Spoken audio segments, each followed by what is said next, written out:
Hey you, and welcome to this video where I will help you out how to log out on all devices on Facebook.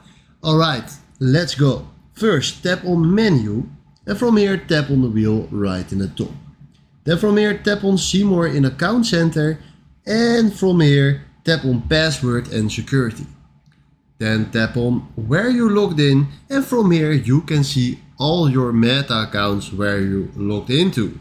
Alright, now if I tap on Tommy Flux, I see all the devices where I logged into. So now if I tap on select devices to log out, I can select all the devices. And now if I tap on logout, I can log out on all the devices that I'm using on this account.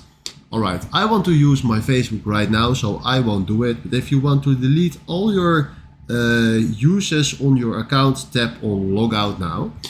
Alright, this is how it works, and if you find this helpful, please consider subscribing and give this video a like. And then for now, thanks for watching.